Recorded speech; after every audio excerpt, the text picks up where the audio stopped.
Sanibonani molweni ndinamkela ezaseTV ngesixhosa. uAnathi ukhulelwe mos and ukhulelwe umntana kaluka Thulani. So uNozuko wahamba ke waya egqirheni elinguFakude. uFakude lowo owafika wamxelela into yoba yena wayeyela into yoba makakhulelwe ke cause ubuhlungu ngale nto yoba engadamethi. Wahamba ke waye xa efika kuFakude, uFakude wamxelela into yoba umntana wenkosikazi yomyenakho wesine ayingomntanakhe lo ammithiyo, ayingomyenakho. Endaweni yomxelela into yoba kwenzeka ntoni mhlawumbi wabe sesithi futhi uba ingaziwa into yala mntana uba kwenzekani ingayiqhekeza ifemeli. Nozuko ke yena ngoba enguye waqala futhi wafuna i-EPI uba investigate ilandele uAnathi apho ayakhona nobuyaphi wenze bade azombona uba ubani le ndoda lala nayo. But ke ngoba ayide ifumaneke yonke loo nto, uNozuko wathi xa sethetha noNomaflawa kungenzeka into yobuFakude wamqhatha okanye kwathini, kodwa waqonda into yoba makathathe ke ngoku uLuzuko amse phaa kuFakude.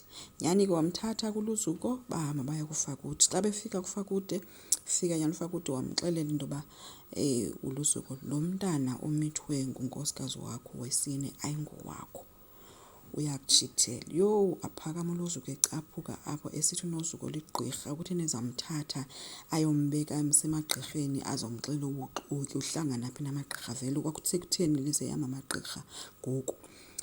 Mabaye endlini. Xa befika endlini wafika wamxelela into yoba ucela thuthi zonke izinto zakhe aphume aphele kwakhe ngoba uyathakatha, ligqirha elikhulu. Umshiye ekhala ke uNozuko ebengazama uzi-explain into yoba bendisiya phaa ngoba ndifuna ukhulelwa.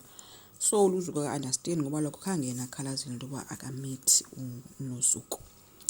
So ke uLuzuko unestress ke, uyagowa nje kakhulu ubalisela umsimelelo into yoba uNozuko ligqirha elikhulu akazi uba lo mntana wayetheni kanti ligqirha wayengamazi yena ubona umntana onayo sinje. So ke ubize i-meeting ke yabafazi bakhe kodwa umuntu obengekho nguAnathi kubo bonke abafazi. Wababiza ke wabe sesitsho kubafazi uba uNozuko ke akaselilungu lale family.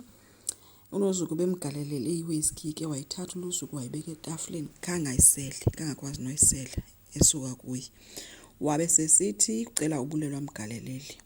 Ubulelo wamthelela ke wamnika bese baxelela ke into yoba uNozuko kaseyiyo ifamily yakhe yena. Ucela ke ubulelo benguye ozo-attenda le nto, amkhombisa indlela ebengangxumi ke uzimkhitha kuba lokho akafanga akwazi nangafune nokwazi uba wenzeni uNozuko ithini bali, kodwa nje lebencume ngayo waphuma walandela uNozuko. So uNozuko umkile ke emveni koko ke ephethe isuitcase egudu kuya kuwabo. Xa efika kuwabo elokishini eBlawa, umamakhe akanxilanga kanje, ume nomfana omncinci njengoBen 10. Wabe emgxotha ethi makabuyele phaa kulaa mansion yakhe uzofunana elokishini. Kwabe kugcwele ke abantu phaa, kuyaselwa nje utywala kuyiloo nto. Wabe sithi ke uNozuko uzawungena ahlale ozihlala ekamereni akazumphazamisa. Wathi umamakhe utsho kulaa kamera kaNosipho, obesibuba ngubani Nosipho, wathi umfana hayi uNosipho lo ngu-step sister wakho, kusho ukuthi umfana uze nomntana wakhe phaa kulo Nozuko. uNozuko akasenandawo. So umamakhe uvele wamvalela igate wathi makahambe. Ufonele uNomaflawa ke, uNomaflawa nguye wamzamela indawo yokuhlala. Nalapho ke yorenta ke endaweni nje engekho right. Wabe umama walo mzi ke vuya ke yena uba kufika umfazi wakwaMxenge ozobhatala nje na imali hayi kancinci. Xa efika phaa lo mama uthi imali ayiphelelanga, kaloku kufuneka abhatale nemali yedeposit.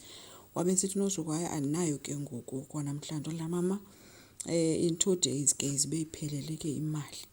So uNozuko usengxakini, ubuyele back elokishini njengoba engumuntu nje oziphakamisileyo, kodwa ngoku uzoqala phansi ubomi elokishini ngaphandle kwemali kaLuzuko. So kubi nje. Asazi ke noba uLuzuko uzophinda amxolele naxa imane eqhubeka ecela uxolo. Enkosi, ngicela siqhubeke subscribe, silike, singekhomenta futhi. Bye.